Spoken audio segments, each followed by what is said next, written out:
Owuliriza Talk and Talk Show ne Kasuku.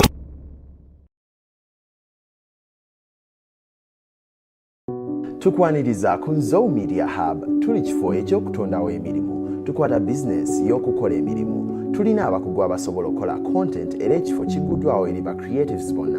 Nzo Media Hub ekola pre-production, production n'okufulumya emirimu.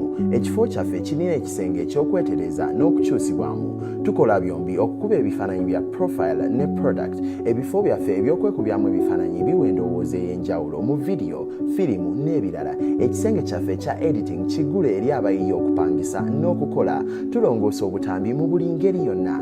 Tulina virtual music studio omuyimbi wayinza okutongoza ennyimba oba okufulumya album ze. Ekisenge kyaffe ekya video kituukira ddala ku mutindo. Ekifo kyaffe ekisembayo ky'ekisenge kyaffe ekya podcast. Jangu wano ku Nzo Media Hub okufuna booking n'okubuuza oba yita ku mikutu gyaffe egya Nzo Media wano Wamanga, Instagram, X ne TikTok. Ginger Kodeyo. This is for the women hustlers in Iganga and the boss ladies in Kamuli. It is for the shakers in Luka and the makers in Mayuge. This is for all women in business in Bosoga and surrounding areas. The PSFU Women's Day Katale is back under the theme Bridging Economic Divides for Women's Prosperity. It is happening at Damwater's Rugby Grounds in Ginger from the 15th to the 17th of March. Come network with fellow women entrepreneurs, meet potential customers, market your business, enhance your skills, get inspired, and take your business to the next level. Get open at 9 a.m. and entrance is free. For more information, call 0702 369 372. PSFU Women's Day Katale is proudly brought to you by the Private Sector Foundation Uganda in partnership with the MasterCard Foundation. Uganda North American Association yona ekuyita ku olukungano lwa Annual Convention ne Trade Expo 2024 lumulundi ogwasatu mu omukaaga okuva nga 3 Agosto paka September nga 2 ku USA Capital Washington DC. Booking a hotel yo ku Gaylord Resort National Harbour ba entrepreneurs, ba vendors, ba exhibitors, abayimbi bannakatemba n'abaana bitone mwenna mwanirizibwa. Jangu nyimire weekend ejjudde business, networking, culture ne entertainment. Weewandise kati ku Post Bank oba Housing Finance Bank ekuli okompi okwewandisa kwa $240 zokka nga weesogga Annual Convention ne Trade Expo 2024 y'omulundi gw'asatu mu omukaaga etegekeddwa Uganda North American Association UNA.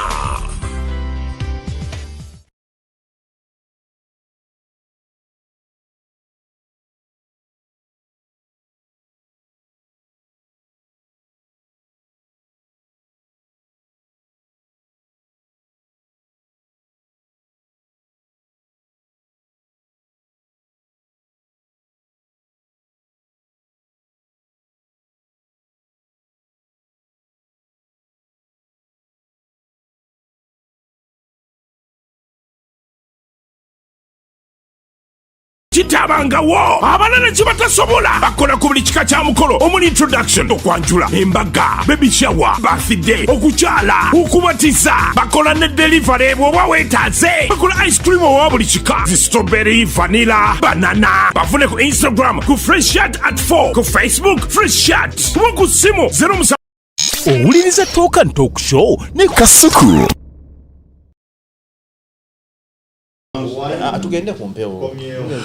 Yeah. Jenkins, we are back. The discussion continues, of course, Gatuli wano. But next weekend, tusobera okubeera live e Ginger. But tunaba tufunye sente. Tunaba tufunye sente jala kigattako. PSFU. Basiima nnyo ne bagamba ate abaana abo bakola bulungi nnyo. Bebatwale Ginger. Nazo zakweta kulabula. Tunafuna sente. PSFU is a rich place. Tebanaba kusalawo. Bagimalayo batya. PSF. Private Sector Foundation of Uganda. Tebanasalawo ndowooza wakyaliwo abateesa abasajja zino sente banazirya tebazirya. But it could also be our pleasure tunatukanyiza next Saturday PSF yena gye bayita Women's Day Katale bagenda kubeera Ginger Damwaters. Ezo zirina. Baagala tugende tukolereyo live. Uncle John Muleti. Ezo zirina. Sente. byaba mbi abakyala ozirina Women's Day katali nango joli muleti tujafuna yo mukyala omuwano gwe tunatula naye ku pano mu entertainment tuolekere jinja so exhibition ye igena tandika 15th to 17th March wali Jinja Dam Waters we bagenda okubeera so kumanya ebisinga wayagala okuexhibitinga n'ebigenda maaso awo 0702 369372 tobibwa oli nakulimba musimanya kalate kolaboti fe tubiri mu fa 0702 369372 abakyala we urge you come in big numbers mufune emidaala mu exhibiting bakyala bannamwe babawagire okusingira ddala so this is all in commemoration of Women's Day, Women's Month aba Private Sector Foundation bebakiwomyemu omutwe so musobola okuba nga mujja mungi but tusobodde next Saturday tujja kubeera Jinja nga je tu broadcasting yakutaddemu sente mukyala honorable mukyala kasoro yali PSF Simanya, I don't know. There's someone we are trying to talk to. I don't know who we're talking to, but there's someone we are trying to talk to. You don't know you are talking to, but you are talking. Yeah, by name or nawe kusimu, but by face sinagwemanyo. I actually even don't know where their offices are. PSF. You are googling and all. But beba mukubala ba mirimu gino tukola mirungi ne baganti we have their ads running live. So if we agree, because these gentlemen need to eat, drink, move, and sleep. So when we agree and we get there, we shall be there with you. Fresh chat juice or no chi? But nkoge. Bampe ku nkoge nyweko. Later olubuto olweka kasa. Olubuto nkoge ekola bulungi mu lubuto. Ina monitor mu lubuto ogimanyi. So fresh juice bagamba bwe ayagala juice ku mikolo kwanjula mbaga nebe kuba kufiirwa osobola okubeera nga ate ogendayo ne babe medicals don't act like you're doing something you're not doing anything no, please leave the machine it is not there. No, but we disconnected him there. Tadiyo. Nekebo neva.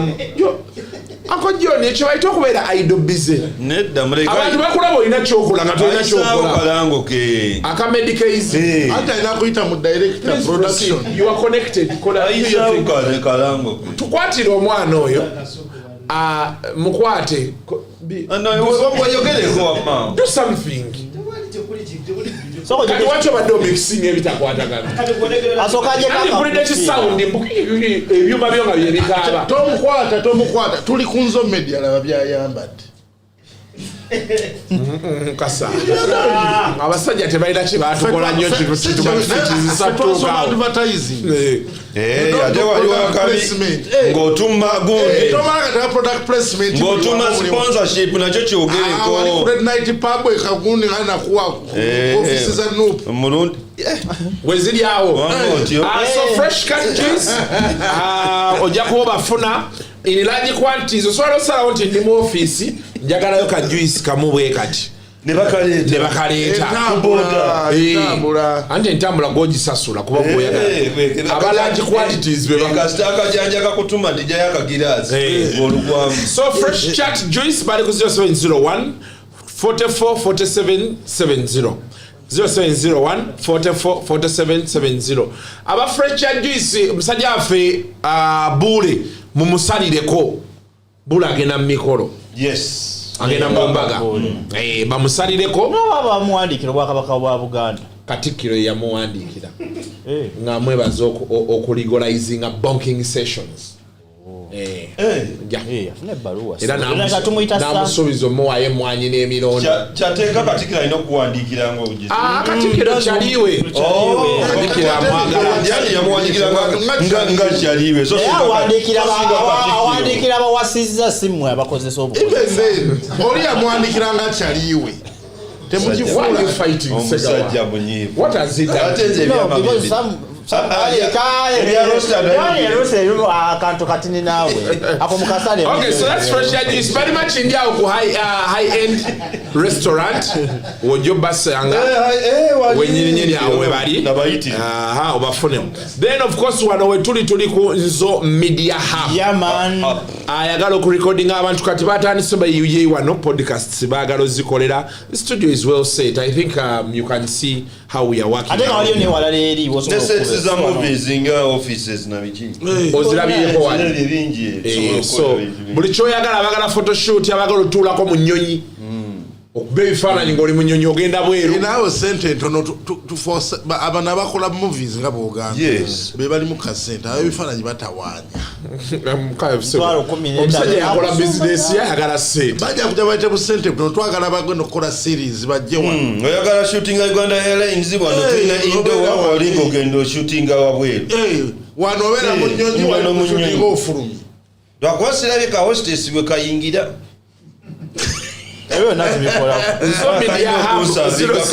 Zo media hub eliko 0778 67 46 74 ye 0778 67 46 74 wabadde ne Shami Mayanja and you had a bone to pick namibaza ne mubuzaako I think yasinze okukola okulya alingira simatuka kunsa mbwa buli akamuyitako yabadde ne chupa za soda bbiri ne nanywa Pepsi nanywa Mirinda fruit nanywa oba akola cocktail ngagikolera mu lubuto. It's called a soda cocktail gwe buli kimonywa onywa ne mixingira mu mulino banga wanyweddeko omwami wakuza wanyweddeyo ki cocktail yabadde ludda ku mastoni ku bivulu bya mastoni ku mastoni Shamim ndio bivulu Shamim byalina okubaamu biliwa bine bya Lydia Jasmine byali biyamba nnyo tabitegeera yabeeranga balingiza akapale tategera stage lwaki eri wagguluko ebyo byababeeramu kuba ne band sessions azitegeera yabayisaamu eggaali n'enyimba ayimba ngamu muli bulala tubuzaako nenga wali yali akola analysis ku kivulu kya Jasmine nga talina kyategeera ngazi oli awedde emirimu ne wano ndo she was at home wano ndo she was at home yali abulako bwoyo fuuka ki embuzi eri kimeme ina nekirevu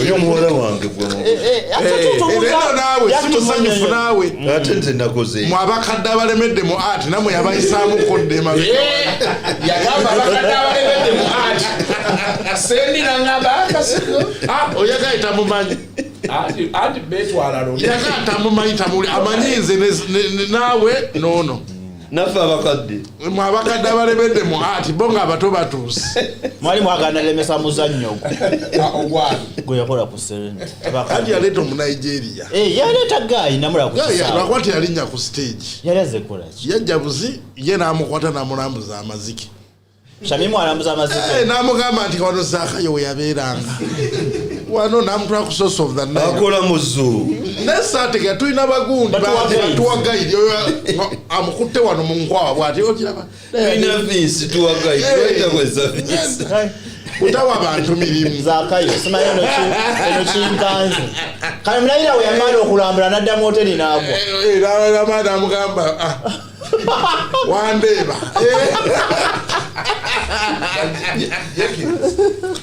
Have you ever sat down to feel that people like me know you? Ate kati kingana kulya na kufuruma. I'll always do the same thing even when you don't know me or you know me.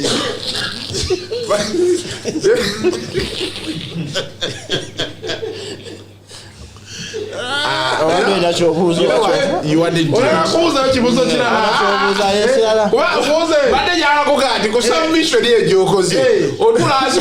Segawa kumanyi. But why are you like that, Jenkins? Ojakumbuza ekibuzo okuddemu jjajjange kyagamba. Bwemba ngende manju kina kyenkusaba onjazike. Bono manya toyina kyompomba omusajja ali independent. He goes at will. I'll go back home. I'll take off my clothes and I'll sleep. Then I wake up. Once Jamburi, ompoleza mbu lubuto lugeze sikwita akonti mpa enkondo nve wano buli kiseera mbayo ne nkusanga wooli. So how do I have a problem? Shabibu tukobuzaako. Okay, Uncle John. Abantu watunulenga maaso abajengirizo ali mutu. Obagambe ekintu gabe kiri. Ngabo wakola senkubuge. Charisi ngabo senkubuga eno mala n'omutya. Naye Ne paka kati agamba yaba traininga. Naye mwamukuba. Tetwamukuba twamuwa magezi nga bagamba ne gwozadde. Akubira engoma n'ozina. Twamuwa magezi. Naye ensonga ze yawa yagamba mbu yazuka sawa 11. Kati essaawa ezo bw'amala okusoma essaala pray aba talina kyagenda kukola kirala because he has already achieved. Kati anyumirwa nnyo bw'agenda ne yeetaba mu programu ng'eyo eba emuzza buto. I think I saw you at some point kugamba eventually you understood where he's coming from. Yes, for me I do understand, but the larger audience will not. Okay, kakati akolera ki? Akolera nze over the larger audience because the larger audience continues okubeera disappointed naye. But for me bwanyinyonnyola mbuya yagala kusigala a therapy ayo kyabudde therapy mukama amusaasi kubanga therapy yo yakuvumwa yanakuyisa mu maaso nakufuula mwana muto. That's another therapy altogether. Yes, that's another therapy. Yes, what was therapy? Ng'oli agenda kunoga bumuli nabeera ng'omuntu omugwi w'eddalo. Jjajja wange dda yagendanga okulima nga nze mugaana ojja kwekooya tolina kwekakaalu ne banga nti tomuntu omukulu eyo therapy buli lwalimako omugongo guguma. Kati ne senki bw'agenda wali okugira therapy era tasobola keera mu gym nabikisa keera washing cold shower n'ogenda ku mulimu ne bakuvumaavuma noyambalanga agenda okukolera ddala ebyamaanyi n'otulanga akolera ddala ebyamaanyi n'ovumwavumwamu. What do you mean by ng'akola ebyamaanyi? Tinga kifudde wakagenda okola ebya serious. Nga agenda okukola mu office of the president. Because olaba gye bayita withdrawal syndrome. Kakati yali boss nnyo. Kati ogenda mu retirement gwetaaga withdrawal n'ogenda gradio. So ogenda oyambala amasuuti ogenda ogajjamu ku bitenyi n'osigala mu ssaati za mikono miwanvu n'ogenda mu ssaati za mikono mimpi. Okukufuwa ennyingo zino n'omanya mbu tokyali ate wali mu kooti olina kigendamu mpolampola era bw'oba ova mu saa tova mu kafulinki. Naye kati I think ekyo kimuyambako n'obutafuna masavu ku mutima.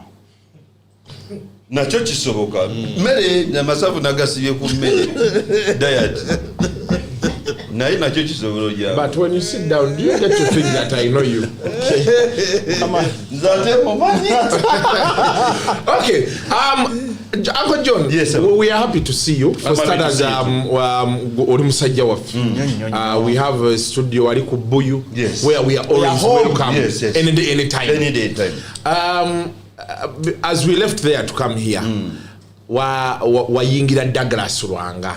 Yes. And people said you have started being a bitter man.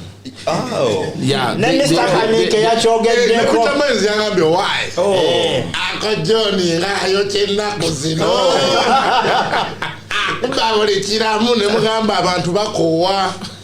No. Are you at the phase of a bitter old man? Formerly, Mr. Kampala. Kasuku, you know me very well.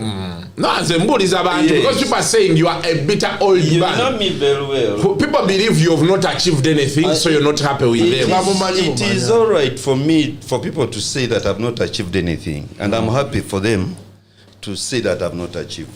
Because bandetingira wansi. Omuntu bwakuletingira wansi kigamba expectations on ebyoyogera. Abatabi rating nnyo. So kati bandikeyo wali gye bansuubira and they rate me at that. Kati babali abamanyi nti nina kye nkoze. They can rate me where gye baagala okundetingira. Douglas Rwanga. It is kanjogere mu Luganda. Kifuuse kya kyakusaagirwamu okubeera munnamawulire. Okubeera munnamawulire mutandise kisaagiramu. Ethics tewali. Webale nnyo. Ate mbawoninga mmwe bannamawulire ababisoma nti bwe munakkiriza ebyo bannamawulire ne babuzannyiramu mugenda kufuna ekizibu kye tulina eno mu art. Nti Bujafuka bwa talanta. Yes, buyasanga bujafuka bwa talanta n'alina omumwa asanga yayogera. So I'm against any journalist ate bw'abeera ku media eri verified tugeze nga NBS nga taresearchinze. That is my problem. Okay? Bw'oba toresearchinze ate no gyoyogerera ffe kye tuinvestinzeemu obulamu bwaffe bwonna which is film. Oba otukoze bubi. Where does the background come from ne Mwami Douglas oyo? Tulina awards, Icon Awards is a film. Nabimanya yazitandika Humphrey. Zatandika last year. Kati this year wali endala this March. Kati twali tukola announcement. Oh, Christine. Hi. Twali tukola Hi announcements. Ezo. Kati nga tugenda kufulumya list. Film ekola bwetyo. Nti announcement ezo tugenda ne tu pre-recording ebintu ebyo. Which takes a lot of time. Kasuku film takes a lot of time and energy. Walo je twagenda recording the 30 minutes of the annunciation is our nominees. Twasula yekiro kyonna. Okuwanika ebyuma waggulu. To shoot it takes time. So film is hectic. Film yetaaga discipline. Okay? So bwe twagenda okutuwa empewo to air that. Nze ndowooza producer yaba yategese gwa running show nga bwe tujjawa ne Omwami Kasuku. Aba yategese bulungi n'akuwa kino na kino na kino. Naye ku show yennyini kwe tulangira olunaku lwaffe tugenda ffenna okwenyumirizaamu award ceremony tubadde wano nga twogera ku Oscar yaffe ye Uganda. Kati gwe journalist abadde agirengera erimu. Gwe journalist gwe batuwadde okusoosoza ekyaffe nga tewakoze research n'otukuba bukubi oyagala njogere naye mu lulimi ki. What exactly did Douglas say? He said ezo firimu omuntu asobola okukola firimu wano e Uganda omuntu n'ava ewaka n'asasula n'agiraba. Then why are we working? Nga tolede muzikoze era bazirabye zi. Why are we working? Just before the announcement. Yes, before the announcements. Attend the announcements is nyini nga tebatuwadde time is announcing because they were chatting some brown chick. Zisibamanyi bana abawala bonna bafanana Diana abennaku zino Spice Diana bonna beeru. They were chatting some brown chick there nga bali mu kwemola. The whole show nga fika 30 minutes piece cafe. It wasn't considered. So, but tuba tukayanira space ngaba filmmakers, but creators, and we're supposed to raise voices. You are supposed but to. But to Malobozi, so we are disgruntled, but we not yet is there?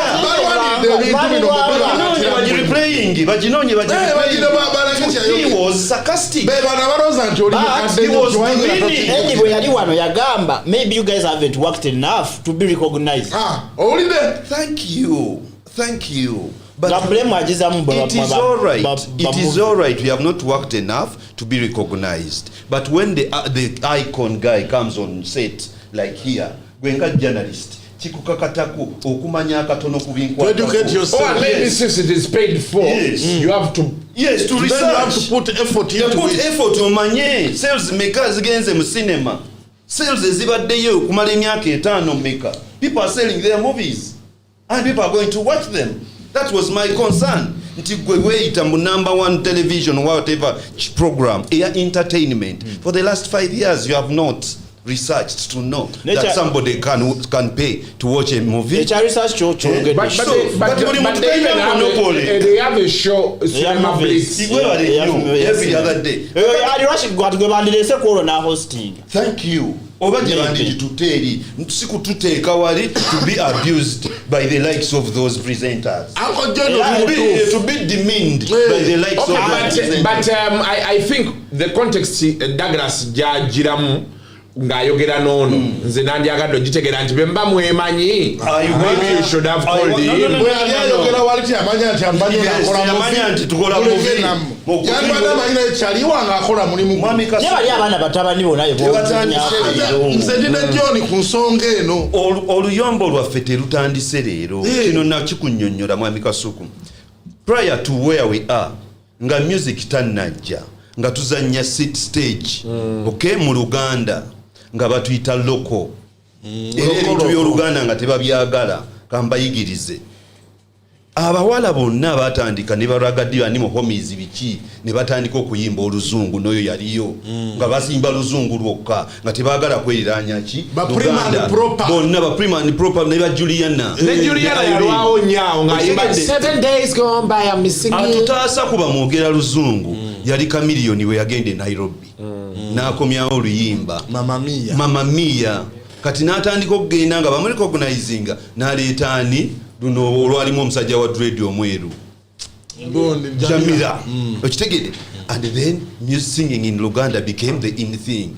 kati naffe ne batandika oturecognizinga mu Luganda okitegeda and music went from where it were to where it is now film naffe twerwanako to get a Ugandan thing nti Uganda ntuzanya wetuti nti bano balaba bano ba Nigeria bano ba Tanzania bano ba Ghana kati naffe tukyagala the problem eriwo nti abasinga okukola movies wano bakozesa Luganda bamanyi Luganda abana ba concentrate nze kwekyo bakajiko yes and so that becomes an abuse olwokuba omwana azanya film mu Luganda that's the problem nti bano bamwogera nzungu ne buchanozo obu program obeera ku television olwokuba bu insinuating with some English and accents bulowooza nti oli bwazanya film mu Luganda local language so it is bad. That was my argument. I've seen Korean movies, Chinese, mu lulimi enyimba zonna bazizanya kati TV zirana ba translator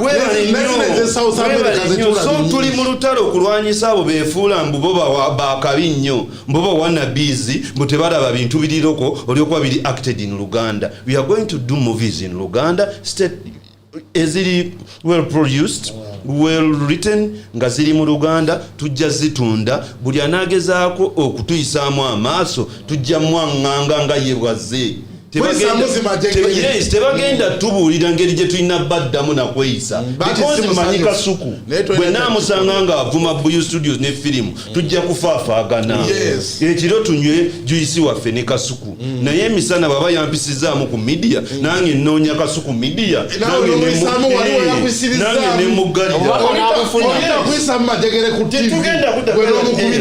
mbujjani nkubira simu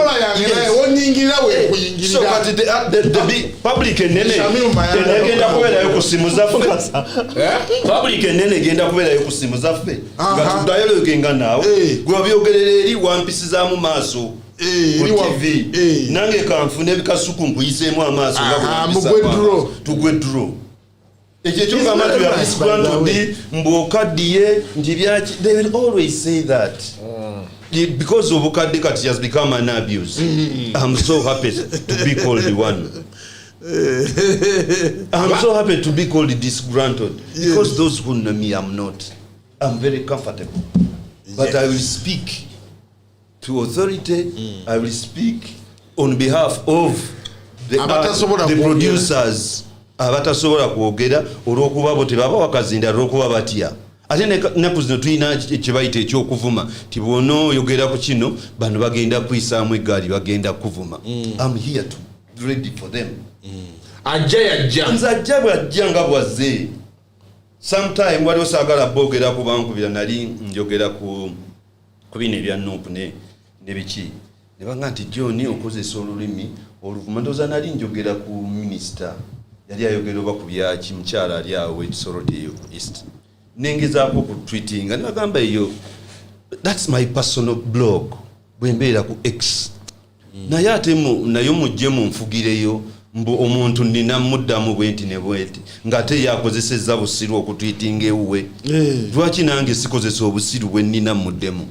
I use my stupidity to answer stupidity. As a corporate company wezantamira I use stupidity to answer stupidity. Yes. So I'll be ready to answer in a stupidity using stupidity. Jenkins. Yes, sir. Let us talk TV.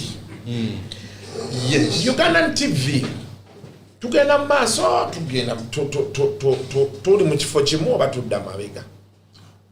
Ugandan TV is stagnant. And social media has taken Use the over. word is lost. It's actually not there anymore. Can you I wanted us to with examples. Njaga njize wange TV yange bwensaswa DSTV mwezi nga gutandika. Nagezo kuddamu giraba nga bangayibula ennaku nnya bagisale. 4 days remaining. Nenkizula nti omwezi mulamba mbadde mbeera ku simu yange nenkola ebyange TV nga sigiraba. And I know there are very many people abalina smart TVs ababeera ku social media. It is actually happening at my place. So because TV nalinga ntisasula abaana kulaba cartoon. Karata abaana balaba YouTube. Waliwo YouTube for kids. Kwe basiiba. Ate basinga okwagala abaana. Kuliko mu Nigeria musajja naye ambalanga mukazi n'akaana ke. Mama Chinetu. Bwisera ababengo bampepi bamuzero bampepi bamuzero. Then waliwo n'abazungu balina obuntu bwe bakola bubeeranga sima kati bazimba blocks baana n'abazadde. Sima leero tugenda shopping biki. Kati nagezo labanga nakati era TV ya live. I'm still contemplating, do I have to pay the TV again? Nze buli lwefuna message ya 4 days. Man no so kanene bakanendozo bangizi kubasikisa. Oba downgrading a subscription. Era myezi era Kasuku TV tezina content. You know how labor nkulaba ngoleba linga buli lunaku okudduka okunoonya akapya. TV zonna tezirina kankwe ekyokulabirako eyaffe DSTV ina packages zaayo kati nga goyogedde ku y'abaana babizanye for 4 years. I'm telling you. Bino Discovery Channel byetulaba ebyabafu bibaddeko emyaka ewemeka. They have no new programs and yet you pay every month. Kati abantu bagenda barealizinga nti content yali ku YouTube awantu awalada. Because of why YouTube yalebaringa na creating a new content. Yes, every day. Now look at our local televisions. Which TV labors to create new content? Their content is the news. And the news they are doing nga mwaga jemudda ku social media nga mwaga menyedda kati bone bagaleta akawungezi obencha kumacha. That's all they have. And two, they host the likes of Ntambi, the likes of you, and that's the day of television. They are the same programs. All the televisions in Uganda zonna kumacha bateekayo ne banyumya ne baleeta mid morning abawala ne bayimba mid ne bateeka abawala amamina ku TV n'akawungeeza awonna ne babeera nga bali mu lugambo. That's the content. Yet there is a lot of content which TV can create. Yes. Buli gyogenda bagamba ffe tetulina sente. I'm happy kazigwe bajja kutunoonya ffe abacreating content if they want their TVs to come back. Because TV is about new content. Tikasuku bonoteeka ekintu ekipya buli nnaku ku TV bajja kujja bagirabe nga bw'oteeka ekintu ekipya ku Kasuku live buli kanaku ne bagiraba. There is nothing new. There is nothing new. Where's the content? The content is lugambo. Kugoba abantu bayimbi kiro kugoba bani buli omu nga bagenda bamuteekako akazindala paka di mubeere creation houses muwandiike. Yes. When they say they don't have money to pay, yes. Don't you think they are justified? Onako right waliko NTV honorables. Yes. They were paying you money. Yes. Palmagic nejana ekutwala. Yes. It almost tripled, if not quadrupled the money you were getting their side. Today, if NTV is wanting you back for the honorables, do you accept to take a pay cut from what Palmagic was giving you? Of course I will accept. Look, when you are a producer, Mwami Kasuku, okola business. Kati gwe business oyagala ibeere etya. DSTV and Palmagic take one numbers as followers because batona abagiraba. You get nti bwe mba creating omuzannyo omupya njagala creating a bad character in but nino muteeka ku TV ne muzanyisa nga character embi abantu abangi ne bamulaba nafuka brand ya bad character tiwe mba ngendo muleta ku stage bamutunda nti this studio nti nina omuzanyi wange but olwokuba namutunze DSTV does not give you that because numbers tezirina. Local TVs, I wrote a letter to Karina Chidan. Nemugamba, you must provide us space ku local televisions. Why? Because zina numbers. Abantu tebasasula ziraba. Okitegedde. Baba tebasasula ziraba, abantu bangi balaba ekintu kyo. Nti viewership nti program emu sobola okufuna aba viewers akakadde through Uganda. Nemanya nti bati bamulabye eggulu, bamulabye Kasese, bamulabye ne Kampala. For Pearl Magic DSTV bagagga be bajjo mulaba limited. Tibobo otambuza ba stars ba Pearl Magic n'ogenda nga mu masomero.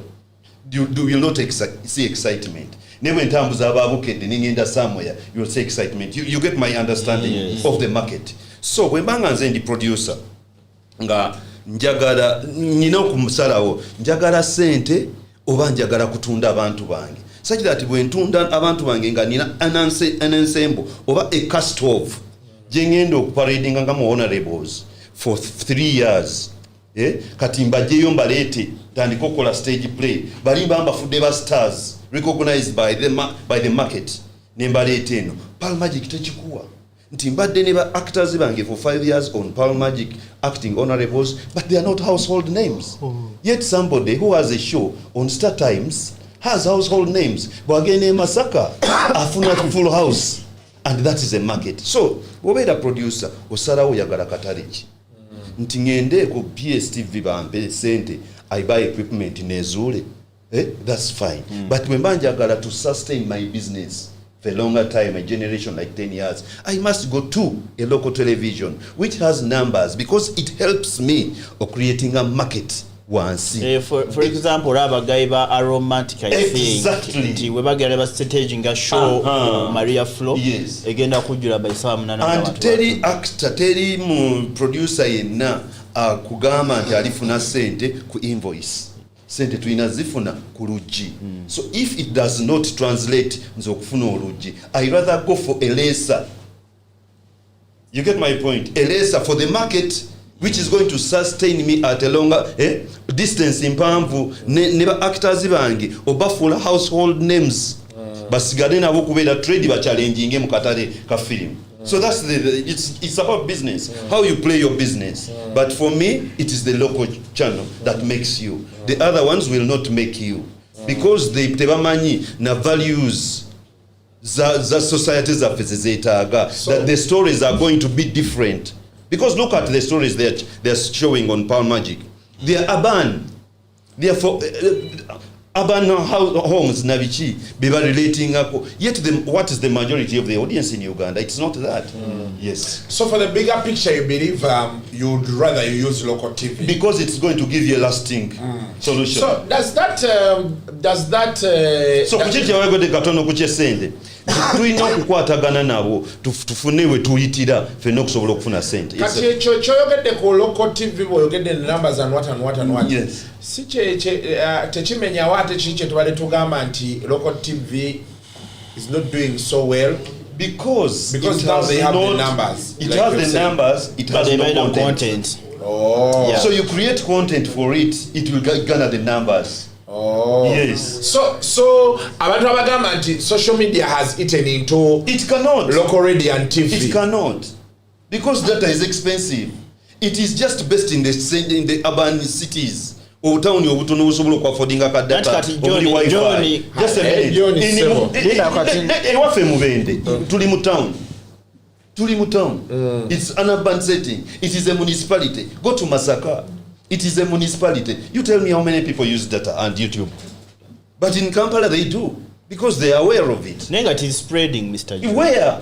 If it is spreading, the government must come in a salemi solo ku data. Data abere wansi ngo wa Tanzania. So for you, Uncle John, you believe that the internet is not eating into mainstream media? It cannot. It is just that mainstream media Taina content. Let me tell you viewership. Gugendo jibale. Genda Ipsos. Viewership tutekeyo Ipsos. Tutekeyo theater play. Oba tekeyo kasuko eno je tukoze. Tujiteke ku television. Ogende ku Ipsos. Olabe viewership join. Within that hour, ojja kuba mitwala 5 n'okusoba. Within that hour. But when you come to YouTube and data, it is collective. ogenda okunganya yes at accumulative. Sometimes even after a month. Thank you. But the bigger picture is the television. So televisions must come to you Kasuku for content. They must pay you to go back on TV. This show must be on television in the morning. They have to pay you. Because they are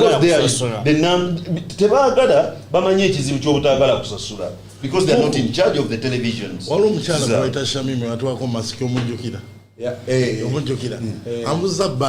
Toina TV nga argument eyo oli silent. Toina chonya kana but he has been submitted. Yes. Amushala apeza no katika mubulire ati kalize badde ngenda gamba John ato ya mpapidde. Je badde ngamba John social media is eating into TV.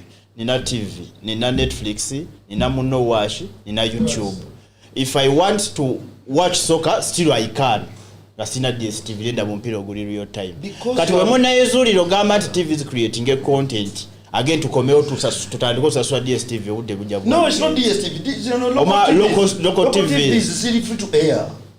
Enena out we not teleza kwate wali abatusalako ne bazisalako nga bazifune signal zaabwe eri.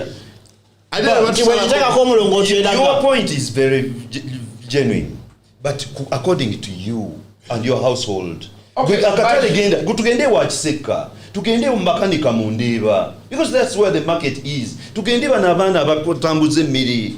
That's where the market is. No, but John Segawa, those people are having smartphones. They do, but data is expensive. Yeah, but for example, I'll give you an example. For me, I've got so many phone calls about people who want to advertise with me for TikTok, especially. Let me come to TikTok. You know why TikTok is popular? These telecom companies, yes. Airtel, they have released data bundles for TikTok. Because TikTok is a small clip. It is a minute.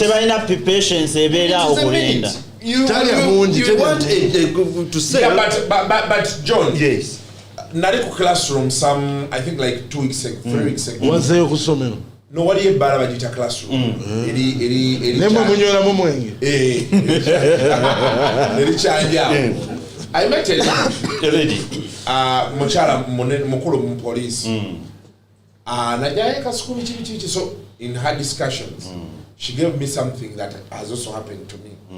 That much as you know, TikTok, they are the small clips, but people are being on TikTok for over 2 hours because they have given them a bundle.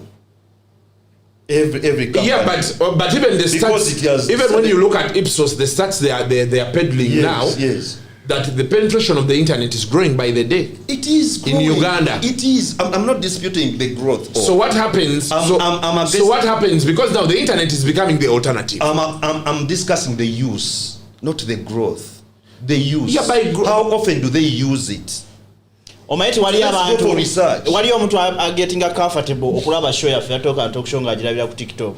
Next part nga tasobola gitula nagimalako nga nonya bu highlighters boli because internet is expensive. The moment they reduce the data expense nabichi, we are good to go. But for now, Uganda in particular, I'm not talking about other countries. Tanzania is better, by the way, because why is Tanzania atsali wagulu nnyo n'olaba ne viewership z'abantu because the YouTube tariffs ziri wansi. Yeah, ziri very down, and two, they have the numbers in population. Okay, so we have lesser numbers in population and the internet is expensive, so we are still there. Kyetwatugamba nti government etuyambe esale for the arts. Bana abaana mu kifo ky'okugenda okaenera zi cooperative batategeera ne sente ze babawa, they should go and say basale ku data because katale kafa akasooka akagenda okusitula art. It is the phone, it is data. Oga sente ziri. Yes. But subsidize mu data. Lwazigire wano. Accessing art. Kati ujja kubira ku president wa federation. He can be president. Don't say that. Segawa for president wa federation of Uganda. Of Uganda sisobola. Sobola kwawula celebrities na politics. Nina obuzibwa. I want to stay for a celebrity. So for John Segawa, he believes the issue now is with content. It is content. TVs are not having enough content who has? and programming. It is the news Me, I have, and life. I have anyway. There was an issue ever more co-investing because they tell us 70% local content. Ngo ne bakugamba n'amawulire ne biki byonna. Nena kuzina nti ka TV obuzibu ezaafunamu muzajjamu ne government policy. Oh yeah. Emisolo gye basasula mingi. The struggle to survive and you know all those things. So anti n'okufuuka mouthpiece za dictator. Yeah? Yanti TV ezimu zivuze mouthpiece za dictator. Dictator ya. Tomanyi dictator wa Uganda. Uncle John tukyayagala okusigala nga tujja wano. Yendowooza ya Uncle John bannange. Bale bebe yadagala kukulaba.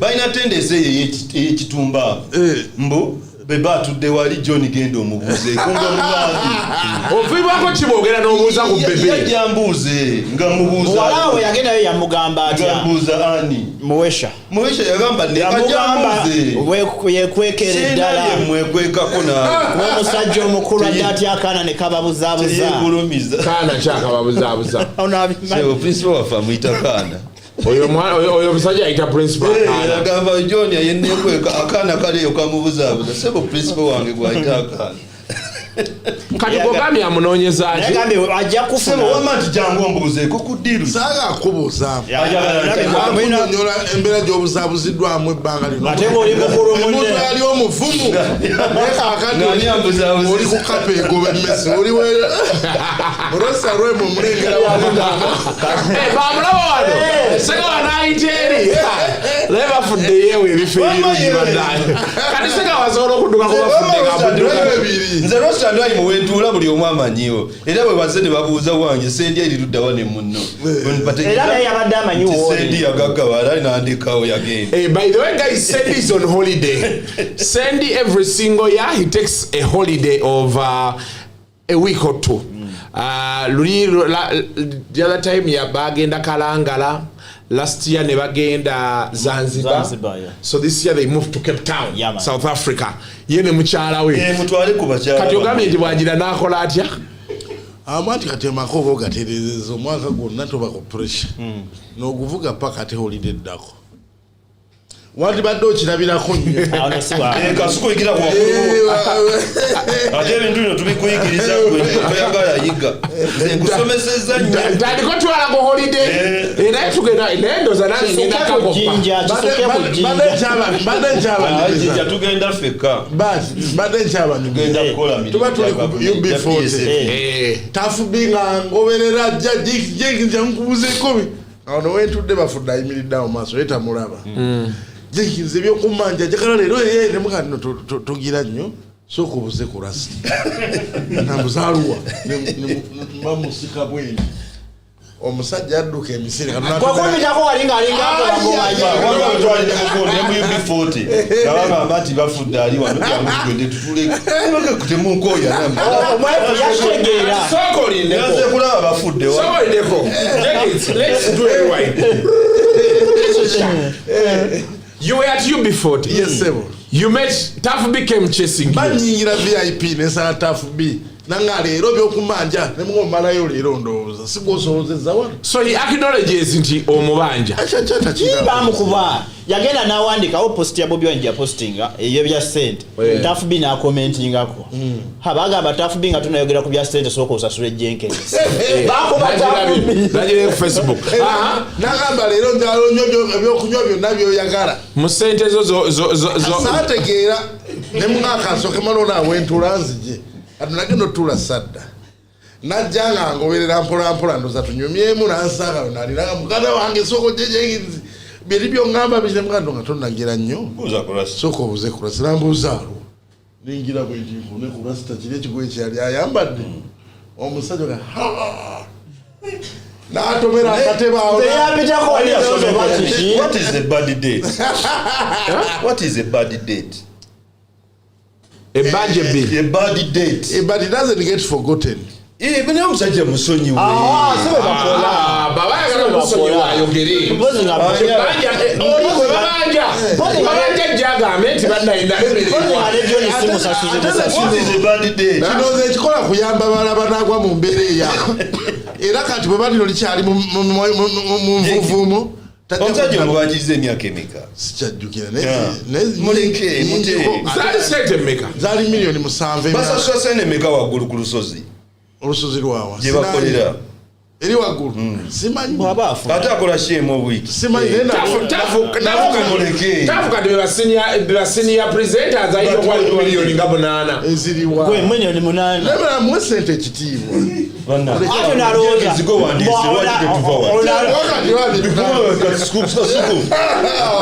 oyagala genda kukola eyo tafubi yatandika ne TV eyo nga yakatandika nafuuka shareholder is now 15 years later earning some serious money there. Wadde ku ddembe 10 years wafuuse shareholder olweyo we lwazze but I was earning some money there. Yes. Kudembe ko watandikayo emyaka gyomazeeyo nera badde bakugoba tebakujjukidde bagamba it's all over now get going no abayanga tugamba bina yabadde asinga give me my get pass ayaga tugamba drake sekebe yasinga so okay batugamba bati it's over now get going batebebuziza kyo naruddewo okati omusajja tebagala kugamba ati yeno bisajja afe tuludde naye jonasala wa shareholder kati tafubi kiki ekimutiisa bafudde anti yanadda yali tamuleke abaana yali tabalekeddewo kyakusikira batya baalufa ate Alan ngokyali kizembo yatwala enjogera n'atwala entambula n'atwala engeri performing okunyenya obukalo bwati eno bagita bata Dutchman Flying Dutchman takubi yali akola Flying Dutchman naye njawulo ki eri ku balala bani gyonna gye bali ewaffe abantu kati n'abalala MP ab'amasuuti batambula bamenyalopu naye kati ayogera luyayi oluyayi lukutte wansi ne waggulu omusajja yalira oyo omutuufu ayogera ebituufu kati watuuka bayaye bannangekamwana ffe bakyali kati netafubi mumuababeera ne edirisa wange nabo tebabeeranga edi empali bazisika wansi nezigwa edirisa akyasika empale nezigwa abantu bainfluencinga bannaabwe mandooza kuba oluyayi lugenzaawo buli omu influencinga munne ekyo kye bayita by assimilation I think simanyi nnyo oluzungu Jenkins be basoma ennyo waliwo omwana yabadde ayimba ne Chameleone yayo yamukubira AI gayi yabadde ayimba ng'ali ku stage naye yabadde omunene namulayiba mujjako mike oyo yagenda oli alina kyaga oli yagenda ali kwepuloni asiika n'omwokya akatungulu yayita mudda akakusalira n'akasiika n'okya rama yagenda dda kati oyo munasimanya oyo Genius Levy yakola eddoboozi lyo yayimbanga yaze ku stage n'ayimba Chameleone olusinga asirisa olwo n'ayimba olwo amaze mayanja n'amukowa nigaba webali nnyo Buganda andi Genius Levy oli ye ayido we mu buli kimu baba nga yi mu buli kimu yakolako voice note ne balowooza Chameleone yagikoze oli nga bwe abashiru ayido waabwe Chameleone kati where is the problem yayitalekeddewo basika kintu n'ennyimba ezimu yali azitutte naddogolyo yali alututte eddogolyo tebaluyimba babiri anti yali alwezizza neno tafubi yali atandise music career ye ng'etabukedde ddala wamutegesi wa bibu lwamupangisa mirundi emeka oba wakuba ennyimba ze eddogolyo tewalupangisaako waliwo akayimba katambike baleetanga kasito bakalyawo bwekali edisi kuba yafunira otulo nagamba okanyuma omuntu akalimu akamuze waliwo akalimu akapambatira bayita mumoze waliwo Pambatira kampambatira Tabia nyimba zenu kaishiramu mumoze kali mumoze kamwe ketololera bwe ndoza yanayimba kumbagayo oba nakolako kalimu AI yona anti amuyimbira bulungi yanatuyingiza kusala keke kusala keke njagala kuba celebrate anayambala kikumbaga okasagana mutongere nedda teri yosuti agenda kugira mu kanzu naawe mukasa esuti zituuka ndawusi zituuka bali bagundi kawenja oyine suti mama koyogedde kawenja muleka inamu kontondo namusanga lumu nemubuuza n'atandikirawo yali atandi omanyimu abakasuku nemugakagende museitu tugenda nanti kati obuzibu bwe nnina eno constituency kayimba gye yankwasiza ey'abantu emmenya mpulira nga so akusirika ku kintu kyemmanyi tuweereza baki bantu naye nga bigayi agenda kuyimba agenda kuyimba noba esaaza ayimba esaawa entuufu ayimba saa 11 ezimisana mweyo sikundi gye si festival bagenda kuyimba eno Bobi Wine gyagenda Newcastle Crystal Palace mumeyi Crystal Palace program yafulumye Crystal Palace njina program wano share eponga abiri after Easter kati bigayi ayimba wano maaso wano nga tekuli bali Crystal Palace Crystal Palace n'ekisaawe main stadium balina holo agenda mu sports center anti kyeyo holo twajibiramu n'Africa balina sports arena nawe bagenda okubira eno mwino gwenkwalira w'embaga nabikikali ako kajamba na Uganda nabulemererwe kisusa mumagenda okubira ekisaawe kitya naye angojoni okuba bamuva Bulaaya wasose gamba nti abakadde bonna bali Boston ate muva Bulaaya anti Bulaaya yafuuka retirement center buli tulinayo omuntu waffe atekati okubwako mama tali mu retirement mirimu gyamulema naye ali mu retirement oyo maama waffe mukyala wo gogaiti emirimu gyamulema tewali mirimu yagenda ginoonya Bulaaya bagende era batagenda balina byokola tebaliwo wano princess omubejja Mariam alina enkoko z'ekisubi awo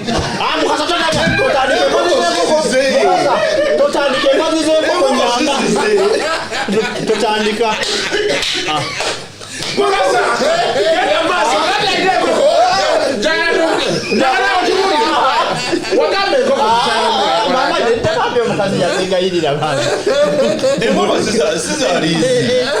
Liza ate yalo Lizi we London ewe Birmingham mukwano gwe Lizi onateeka convention yangambye alina Birmingham convention ekomawo mu August. Liz, how are you? How is the UK? naye enkoko ze ziri mu farm nina omukyala wa UK online business zinzo okuba mu kisaawe yali alanga nange naye kati naye yalwayo ne Bulaaya aye ebozi y'enkoko ezo biga yagenda kuba nawe tulemeddeko nnyo lwali bagenda okwenda ne Simon yazza atugamba December biga muteekaawo ayimba saawa 11 omusana gwaka ng'abakubi b'ekyo tebanava ku shift era bigayi naye bigayi ayimba kiyo saawa nga 3 kyoze London nawe west to be sebo ayimba program gikulage eyo si ye Uganda eri London is it a public holiday Christopher is it a bank holiday mutadde kuba shetani kasaamu is it a bank holiday it's a new holiday za kiro shoteberayo program agikulage yiyo eriko n'obudde era abadde agijingirawo ne munakati naye bagiyimpadde abadde agifuula yiyo event letandabe adalaso oje bagifuula naye mwawa nolede njirina ayimba 9:15 PM saa mwenda lwaki obisoma yiyo 9:15 pm leka eno kati yenjingi oyo yati kuttemu nze nina entuufu amba 10 mu kitubu wakuttemu alina wano nebiga ali kukulabulwa ebyamugwako mu Desemba byava London diriwa beyagira wano ayogera n'omugagga waffe America mukakasa omanyi ensonga bazisortinga nemwe mumukuba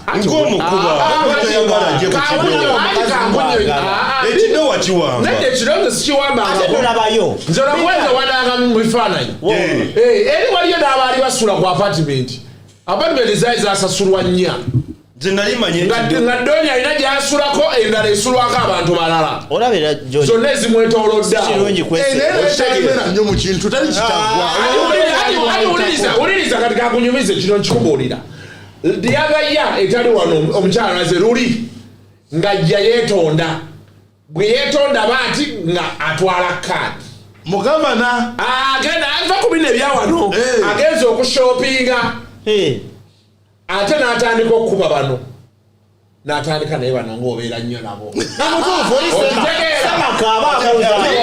wamanyinaze yavaayo nantongo ebyo bifeeko ebyo kati ng'atambula nnyo kati balijjukira be babeera n'ono mu bulungi ne mu buki mu bubi ono n'abaga nti omusajja yagambye baati ne baati ne bagamba tewali buzibu ne basooka ne bawithdrawinga naye nga bw'omumanyi ensobi tezimuggwako mu kunyumya beyagenda e London era last year n'agamba kuba alinayo omwana e London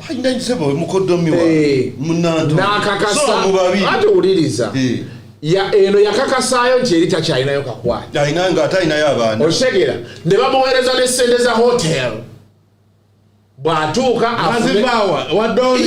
oli mukazi we kati bwe yatuuka eri ate bagenda olaba eri gye yalaga nga bali bapositinga ne mu kisenge yeebase nga bayeziŋŋaanya kumulabako kuluno olwatonya ku kisaayo papa etteeka ne liyitirawo tasembera kati bali be yakuba luli ng'abagamba nti nga babeera nnyo naawe luno be baali ku gaadi ne bamuteekerawo wadde twali mu gavana omusajja n'agamba nti kankutwale keeka let me drop you nvuge mu motoka empya ne bamugatojja ekisumuluzo omukulu n'akikwata omu n'agamba katulabe mutulo ffenna tugenda tutulumira wano ne ziyingira emuvu kale ekyanyaba nga gavana ekyatambula kati nga bigayi era akyali yali mbwalokera mu VIP he wanted to penetrate naye twabirabako ng'omumbejja aze okuyimba mu gavuna naye olwo olunaku John weekola ebintu asinga aba John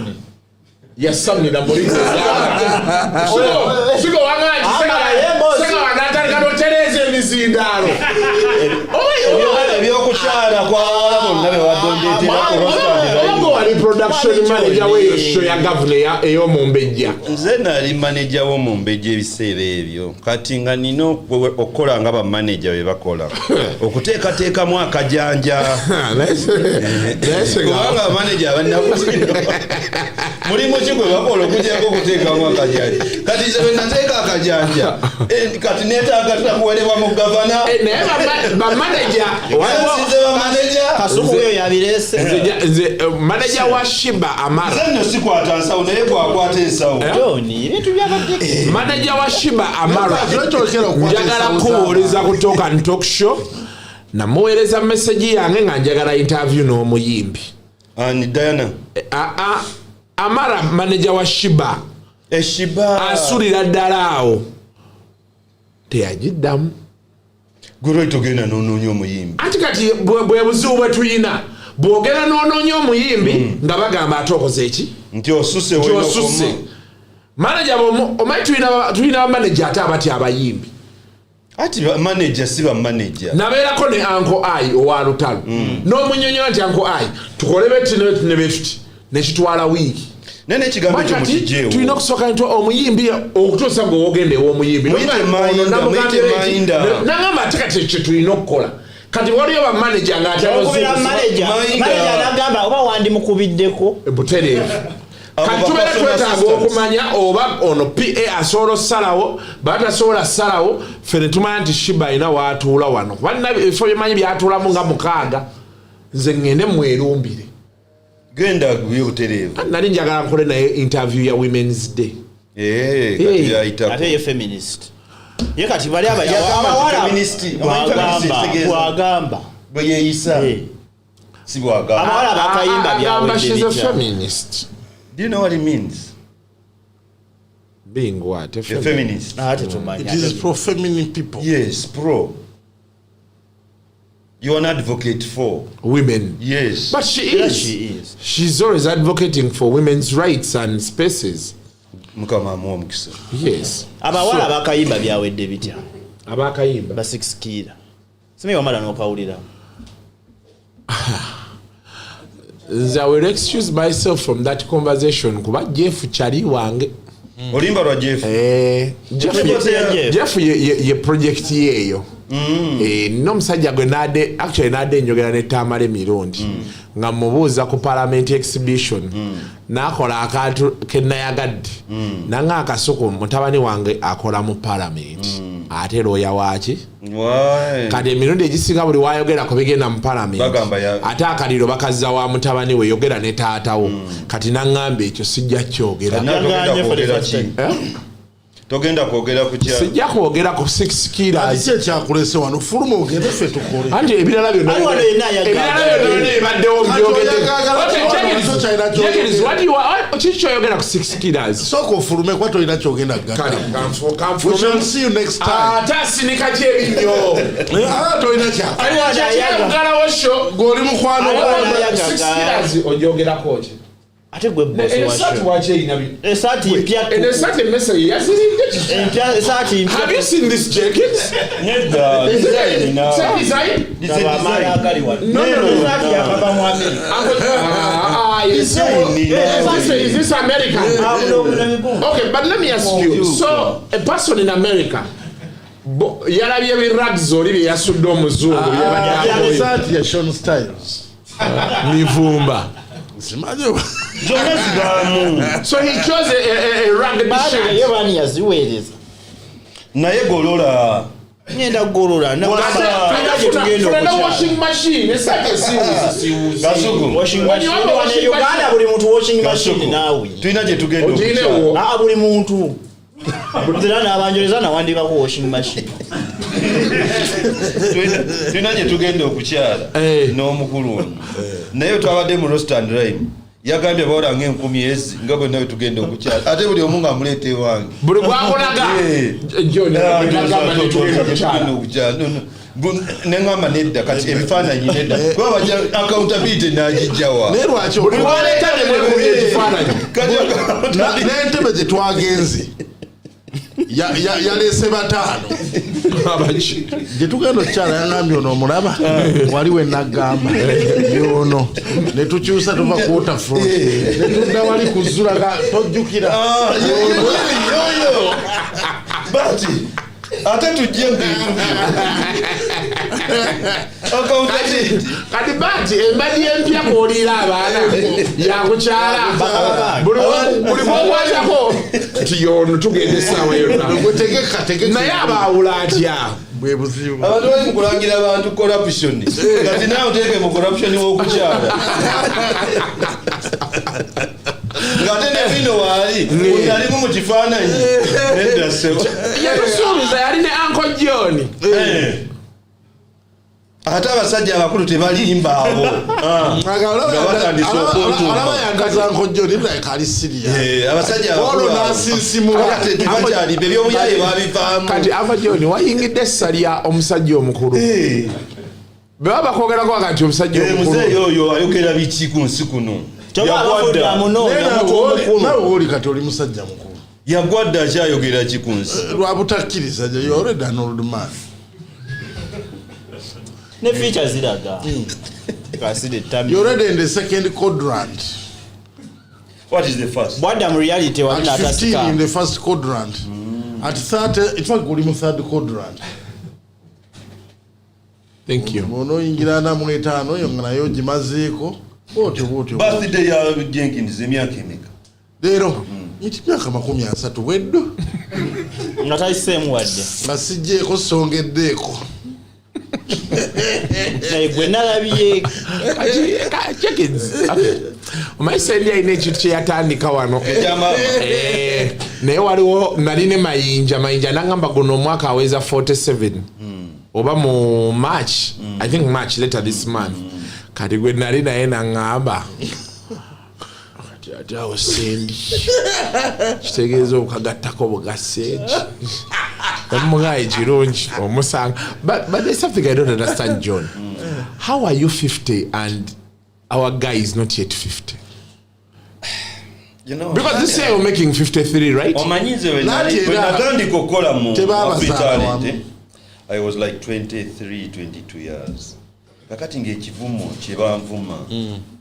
N'okutabya ku tebo ya kuteesa. Kyabuto. Kati nze narwanagana nnyo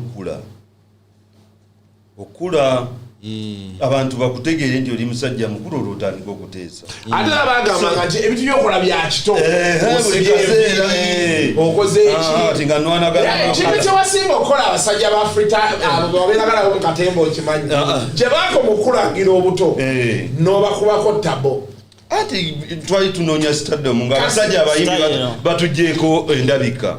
Kati nga we have to be like them to survive. Osibye enviirya obagezezaako kugamba to biki the KO yali afuna omumbejja langa njagala ekivubuka kyange ekyenviiri omumbejja lwaki omujja mu mboozi and that was the defining factor tubadde ku kyanya for the age. Yes, because they are saying you're young then yes nobody vula naye ndowooza okuwala n'okwali awo olaba abasajja bakuwalana kati wano ne bakulangira omanyi ekyali kikubye okusinga Paul Magic.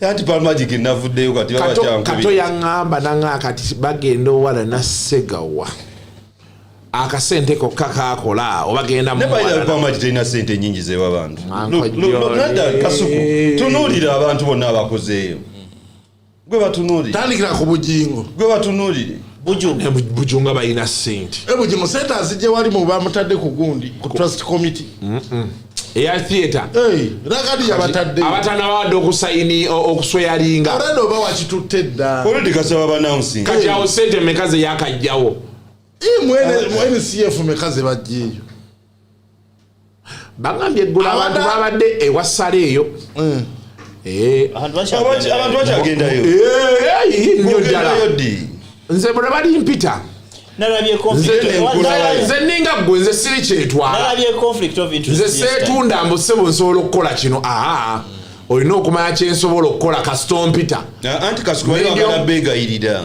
kati awo babera tebajja kunfuna nze kasito mpita ng'omanye obusobozi bwange we buli awo nga nkukuba oluseke lwo bulungi obuzibu buli salimu saleta nayagala abantu bakubi ba luseke saba akutuusa dda bwe tulituukawo tulituukayo omuntu omukubi w'oluseke bonna abaliyo bakola ki bakuba luseke waliyo ayina ebbanga abayimbi lye bamaze nga bagenda ewasale kabeere simanyi tukoze NCF simanyi Uganda Musicians Association simanyi what is their achievement okay let me ask you for the time they have been there no ask Ragadi what is his achievement kiki kyalaga mu meeting ze bakoze ne Genosale kino kyetufunye minus for himself NCF UNCC UMA ebyo yabirungamya.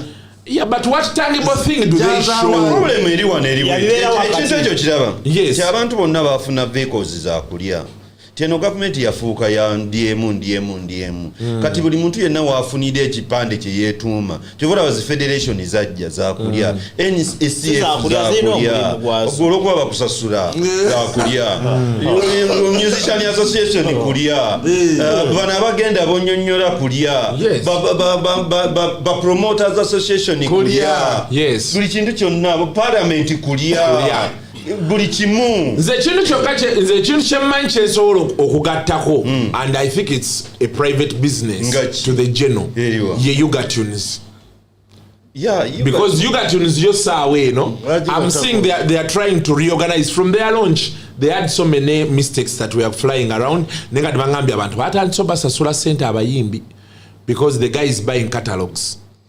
A masters in the business and everybody who will master the business exactly kati enza ku Yuga Tunes otongera ko kikucheri and kati Yuga Tunes no that is one two Yuga Tunes bayino okugula okujja ennyimba z'abayimbi where the songs are copyrighted Kalifaga naga yayina ennyimba there is one guy never was sent maker they ba negotiating buli omu n'ayogera kyayogera Sebata kati challenge Sebata je yayina ne Yuga Tunes yaliemu Sebata ayina je yatunde ennyimba actually juzi nali njogera abaana bakafeero baavayo nga baga anti gravity sima yakozesa oluyimba lwa taata waabwe alojjeyo negamba as the children their concern is legitimate but do they have by do they have the rights beziba kaziri wakasiwukira yayina okugamba nti nze nagula album oba oluyimba olwalumbezaya lweyaddamu kati nze saagala alukozese era oluusi ntero nnyo okunyonyola abantu nti abantu bajja mu mawulire kati tolaba eri wamala abaana be baavaayo okugamba Josted nti azzeemu Viola and they said we have the rights to our father's songs very many people don't have those rights abaana babayimbi kibalina omumanya gwokuba mutabani w'omuyimbi yafa does not automatically say ti gwolina rights z'ennyimba ezo. Thank you. Neza Michael Jackson abaana be bazirina yes yalina ku percentage ke bashare walo group njaku example walo band gye bayitanga Soul to Soul obo jijukira yes basti bali bakola kalonka World Cup wano nga balina ofuna rights of course oluyimba Back to Life balukole mwakalangwe banoonya abatanyi luyimba nga nabo tebalulinako rights ngoma nyalulina Michael Jackson catalog ya Bagulio na Soul to Soul yagigula yagirina kati nemine ebyawano jaka kanagoli mutabani wa whoever it is naye nga gwe rights oziri wala ne bwoyogera otya ate ziri ku muntu mulala DJ Ricom for example. That is what I'm saying.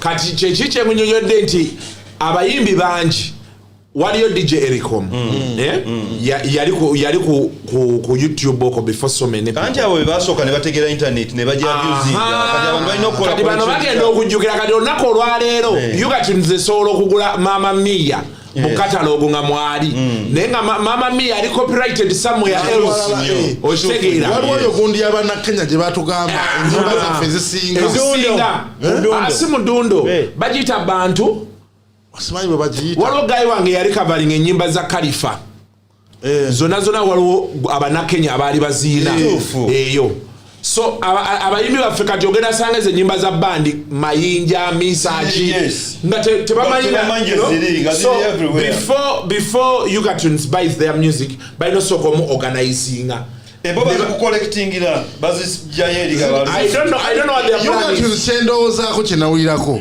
zifuka zaabwe Yes, for a period of I don't know what the terms are nenga zifuka but these days katalogo babagikuze forever era kyovolaba baswano I zigaba think the copyright law worldwide is egamba ozitwala for 50 years. No, ozitwala until 50 years after the death of someone. If I'm not mistaken. No. If I'm not mistaken. Okay. tujja kubuza mwami Silver Kyagulanyi That you take the song bw'ofa John Segawa oluyimba lwo nze yalukugulako ndusigazako copyright yalo until 50 years after your death. I don't think that's right.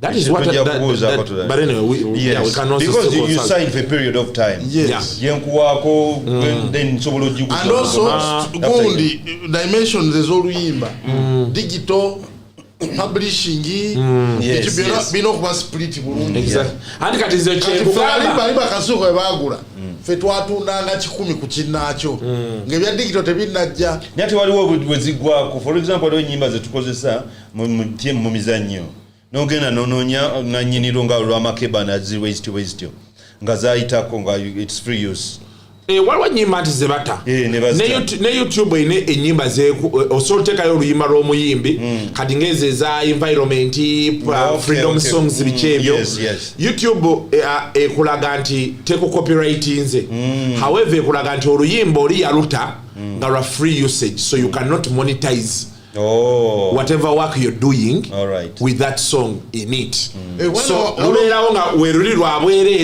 you can use it for whatever you want, but you cannot monetize your work if you have it in there. Upcoming eyangamba nga baddamu ennyimba z'Abajamaika ne bazikubiramu ne bazikubira mbaga mukikola mutya lwaki musa copyright zinaga nti olimba luyitako emyaka 10 lubeera lwa buli omu okukozesa bukati bwogwa kwezongeza Bonnie M Christmas olukuba mu Luganda n'oluzza wali ngeri bali abalina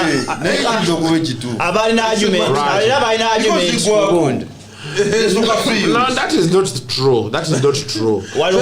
You can redo it because, of course, as you copyright any categories of first world countries, second, third world. So, of course, there are some exemptions for third world countries. Unless you're going to use it for digital, then you will get copyrighted for it. But if you're redoing it just okuruyimba, they may not have the copyright police that is going to track you down up to here. UPRS kateche inokola yevayone yekugamba nti wazemo oluyimba lwa Bonnie M. Do you have the rights? But UPRS doesn't do it here because reciprocal agreements they signinga. Ne wano bozanya mulimba wa Michael Jackson UPRS kukwata through the reciprocal agreement by agreement and universal because as members of the copyright board everywhere era buli mwaka copyright Bwiino waliwo sente eziva mu kibiina ekyo nga zijja mu Uganda because waliwo abakozesa ennyimba z'abana Uganda worldwide. Because as you police your region, they help you police the other. Exactly. So kati wano UPRS itakola bulungi. Now kati chechiche nti Ugatunes, me the only discussion I can have with the general is about Ugatunes, his own private business. How do you collect all these songs into one place? Then in that is genze is tambo de walala. How do you strike them down? But with what background? Babajana chirubirirwa chiche bajja and kati Ugatunes is a private business ey'omukulu yekyaliko ku Ugatunes kuyambira mu bayi kati ye ayagala kukola magoba so I know nti John Segawa bokola Bwiino Studios kati gabolaba Platinum ye yalina catalogue ya Harmonize yonna kati ye nga owa film bajjo wana Bros wano ayagala ko luyimba lwa Harmonize obakati Warner Bros bejano nga yakozesa luyimba lwa Kamili ngaye bakozeseza Epasi Kenzo mu Queen of Katwe babera balina kwogera na Ugatunes si muyimbi kubanga kati ye babera balina okuddayo ne bakunganya ennyimba ezo ne bazijja ku buli muntu yazikozesa n'azifula ezizoba abaki neziddawa kati ne bagenda nga bastrikinga down abalala abazikozesa in their digital spaces then after that buli kimu nga kivuddeyo they redistribute that music. Bamuguza Apple, ne bamuguza Spotify, ne bamuguza Boom, Boom Play and all those. Nga Ugatunes nawulira ko ntse batabamu sente naza abusing oba nazikozesa bubi ku nyimba ze kati ate nasigala nga acha afusa hobunobinga buli wamu n'ogenda ng'okusabiriza kakati yo nga Ugatunes eyambye kuteekawo nkola ki nti bwe mba mpadde muntu nga John Segawa sente ne mugulako ebibye muyamba nti because that's my call every day nti bana artist betuwa sente tetubayambye kuyiga business bagikola batya fene tubanga tubawo bwisente ntubawo bwisente how has Ugatunes obeba ntu ebirala ebiyambye kuba artist enkola ya business nizo omusajja omukulu tusente tebazirya kivumbi yes kubanga leka nkubulire bagenda kukomawo omusajja omukulu kyoni baze baguzeko omuzannyo bakuwadde sente bakuwadde sente zo ziriye bwoti bwe tutyo bwe tugenda okuyamba era ne sente za federation bwe zigenda okuyamba. Okay, maybe I think what Ugatunes needs to do kibanga kuwasa smart wire ng'omuteekamu sente oyina muyigiza kyokkozesa sente gwebale nnyo sigenda kuzinga dread wakigula putulu but also Jenkins what all this angle where you are working for Kasuku Live Kasuku Live is paying you Kasuku Live can't tell you how to use your money When you're bankrupt and broke, they are done with that. ekirala naye tuli abayimbi kubalekerawo kugenda kusabiriza kati ebina kuba mu federation anti byonna owayuga tunes bebera nga it's a private business yakusasula yenafuna wakawo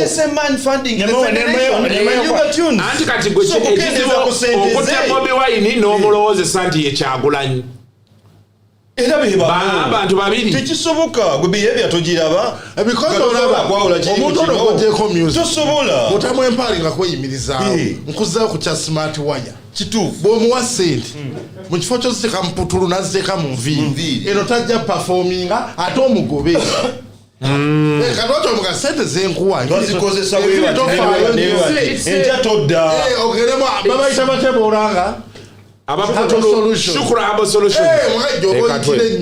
Send zoteka mu federation yagala bakole business. Ate no bakuzeeko bawa. No, I think for me, John, I think what there is a lot of babysitting you people want to have with Uganda musicians. Yeah, so whose problem is that? It is the government of Uganda. No, it is not. What they need to do, these people need to have managers. You have Jenkins. A minute ago, you have been complaining about Shiba's manager not picking your calls, and now you're advancing a manager. They have to have real managers because they cannot. You need to understand your business and how it works. You need to have an accountant. You need to have a manager. You are very right. You are preaching to a false crowd. That's the problem.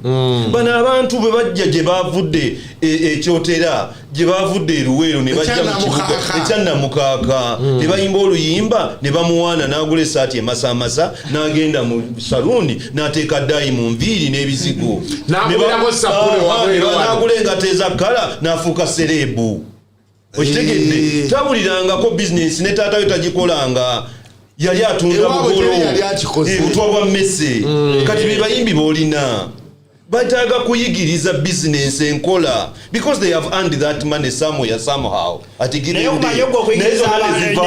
John kuyigiriza abantu abakulu eyegulu walingayo emisomo anti nga bagifaako baba lenze kusayininga omulimu gwa Eddie Kenzo Federation kuorganizinga workshops for different sections of people. Federation heyu babakolere yabo bali abakadonkamu babakolere abandi nekirala babafunirenga experts bayite Jenkins for marketing abatwale mu session week yenge bitweji kyakwata because of what they sent. How are you going to protect this money you have given to them? Mposing asete tondamusa sumugaba wawe bibuzo byemukola sente mbi omusajja zizo mukubisa pressure na teach me how to use that money yasoma atamanyi wazija goleja no munywa ko million because igenda kugwa wencha era komewasa besente kati now these things we are talking about byebiri bye tulino boza abagende guru that when you go to guru what tangible thing have you come back with minus the manager ne weekend babaddeyo tebajusa kati bakyabera guru what is what it has mapa parobo chiriyo na yecho chiriyo andi kati bebagende bebabadde eri parobo bawa ne balekanira omukulu n'abakoowa n'abazze eggulu ngaba naye abaddeyo y'amaanyi akasente katambula nze buli alinnya wali wankubira naŋŋamba kati kasuku onazze kati wali egindi kiri kimulala wa ku kasozi bagambye tebakyabeerawo nnyo kati babanja noza sente bezaafuluma agamba buli omwe adde jadda that's like WhatsApp era so omuntu ali kumpi ne Geno njagala tufuneyo discussion ya Yuga Tunes nze gye njagala okuba naye of course with the consultation fee enzo mulimu gwensaba saagala sente za bwereere kuba Yuga Tunes if they streamline Yuga Tunes very well by the way ng'ovudde ku bino ebyokuba nti omusajja alina sente nnyingi Yuga Tunes eyo n'agikwatanga business ojjukira bano bagayi ba SMS1 Blue baani abo do you know how much money those guys made kasuku you are suggesting ne bana batundanga gundi ne bana batundanga zino those collar tunes. SMS media. Yes, those collar tunes. Yes. The way they used to organize that music Yes. and what? Yes. Because some of our musicians sold all their rights to those companies. To benefit who? Themselves. The SMS man. You're a business person. Nze omuntu akola business yesagala mweyingiza. Aba SMS media, they manipulated the artists to sign blind documents. I don't believe that. Najifunako yanava. And you read through it. And I didn't sign it. Yeah, because you read through it. No jitegeera. Bakabuza naga give obanoli mwana ya no limba aliba wani. Ngoli agambye nti ebiseere ebi. Ngoli ata muntu no I give even my subsequent releases are all. Isitanamana kukolebwanga. Ngoba tokalabye. Nabakutadde mu kafu. Gwe buli lwofulumya lugenda director. Ati kati bakugambye wali nti a person is supposed to have a lawyer. These are simple things, John. They are not simple. Let us not babysit They people. are not simple. That any person, before you read through a contract, yes, you bring in your lawyer. You are talking about read the contract, understand it, or you interpreting we it. Are talking what is different? Omuyimbi baba sobola okugula ettaka nazimbako ennyumba. Agreement is ettaka zikolebwa Jenkins. Otegeera, why are you able to buy land, build a house on it? Kasuku mu spirit. And you cannot tell us that your work gwokola tosobola to hire a lawyer or kitapula. Ngagundi bwe ali asayininga ne foreign music na atasayininga omuwala. Lydia Jasmine. Byasoma Mose ekyali mukube ya Blue Cube kyaliki. Blue Cube ye yagundi. Problem sesimu. Yeah, innocent. Era bali bagize ngalo basayininga tebaba wasente. I just signing at about cent, that's a different story. But me, I'm saying before you sign, you are supposed to read through, get a legal opinion on what you're driving. Omwami abayita mu Yuga Tunes abayitanga abayamba abayita ku deal ki abayitanga business people bwaba abayita nga business people ayina okubayamba n'abatera lawyer omulala gwe basobola okwaffordinga. No, it is for who's working on pro bono that is not that is not his role because they cannot afford. John Segawa, when I'm beginning my business, yes, my business is to make money, profits. You come. I want your services. We talk, we agree. Then I'm offering this, you are offering me this. How do we come to a common ground? You sign. Twewonya tutya okutubba nti omuyimbi ategeere anti omuyimbi kati jejine emisomo federation je inokola omuntu alina okuofaringa pro bono nabwo okola federation gwogigulira waggulu Yugatunizi gwe buli kintu kyonna gwetofaayo alina okukola pro bono alina kuba federation yegambe abayimbi tubateereddewo balooya babano bana. Anytime you have something to consult, seek from these people. Who is paying the pro bono lawyers? The federation. Who is paying the federation? The person who is in charge of Yuga Tunes. So somebody is exploiting these people. So if you're benefit, no, but John, if you're not comfortable not comfortable doing business with this person, don't do it. Totundayo nyimba zo bobo owulira nti you're being manipulated because that is what capitalism is all about, John. Of course. We are in a capitalistic economy. You're right. You give me something, I give you something. So you can't tell me I signed the contract but you signed. Can we highlight it to this guy abatwala for a ride? You can't. Why not? Because he's a businessman. That's what I'm saying. I will understand if I'm working with him and exploiting. Because you're not getting people's money. You've started a business, you're paying people to work for you so that you get back your money. Ontegede bulungi. John alinga atamayi bayimbi bwe beyisanga balabye sente. Era abasajja baizo companies ezedda batekanga wano miliyoni 8 ne bagamba sayini kituufu kati gwe no obwongobole utakuweereza ati let me first consult a lawyer kuba 8 ogukola ki kati olunaku olwaleero abayuga tunizi bazze waliwo omuyimbi baagala kugula katalogu ye yagambye ayagala $3 million mu katalogu ye. However, findings z'abali ziraga if they are giving this one $3 million, they have to go back to SMS1 bagiguleko ennyimba ze yatundayo ye yatunda kola tunes mu contract bali bamuteera mu kirala. They have all the rights. That's a fallacy. 3 million USDs selling your catalog in Uganda. Waliwo abalina catalog ez'amaanyi. Yes. and they are willing to olaka miliyoni oboga se nyimba ze zonna but tali willing zitunda why because kati estate y'abaana be that's the intellectual property you hold on to ate gwe bwogitunda for example Chameleon tazimbye mayumba takoze birala okay valeva agokusula I'm talking about business right? the intellectual property is Chameleon's songs iyo temuli makulu values eza music wa Chameleon ziri far more than the values zotubulire ezimbe byalina so how do you protect sit here ku program ya Kasuku to give advice to an artist? We are here to help them. You can't. John. Why not? Then why are we coming to Macha?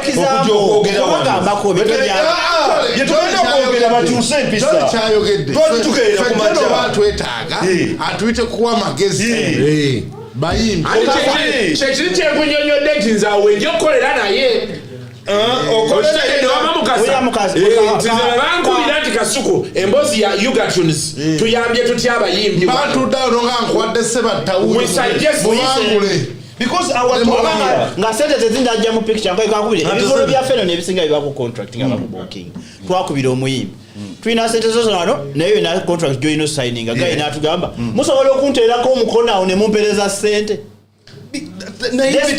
ukitegera naivety gwe omulimu ogugoki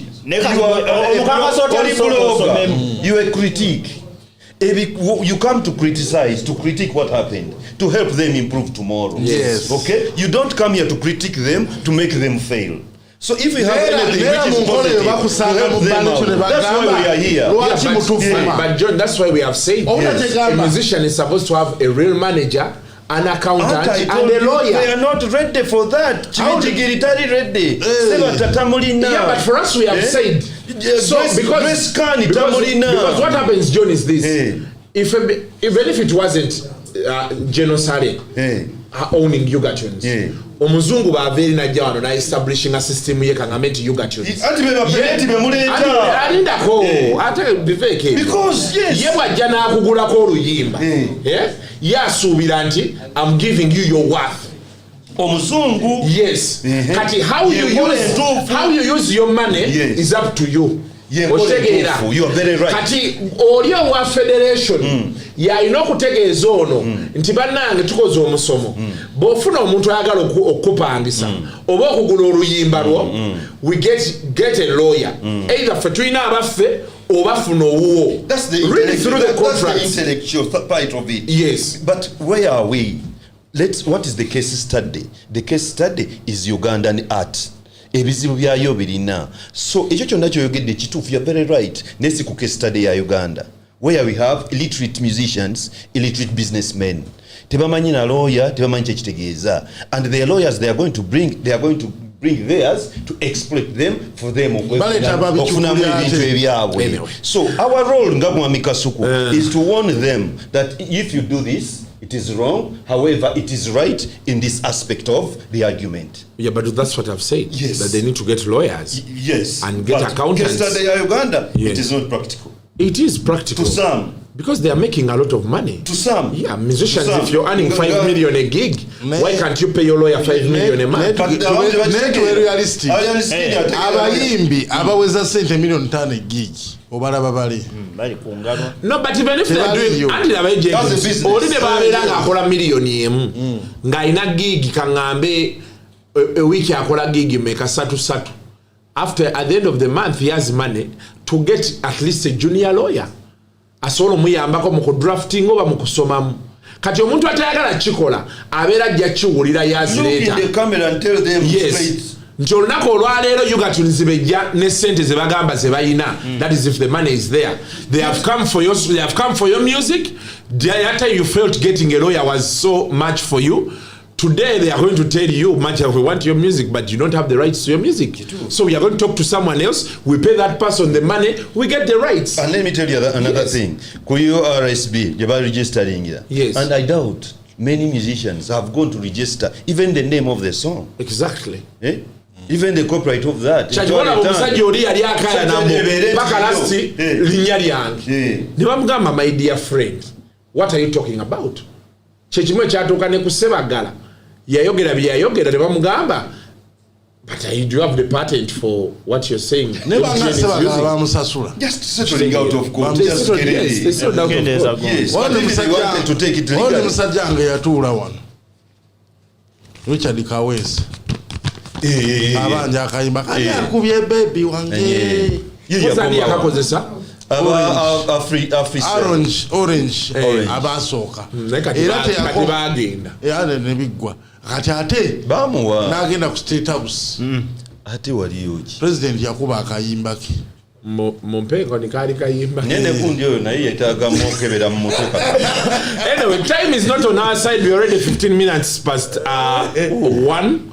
We really should have gotten out of here a long time ago. But it's a pleasure having you, Uncle John. Uncle John, as usual. I hope one day we can convince you to be with us at least every month. I have no problem. Over day, every Saturday. Every month. every Saturday ayinza obutasanyuka Ani? edisendi Gatasanyuka lwaki? kubanga atula mu ntebe ye abantu protecting emirimu gyabwe. Mubeere bulungi mweraba. owuliriza Talk and Talk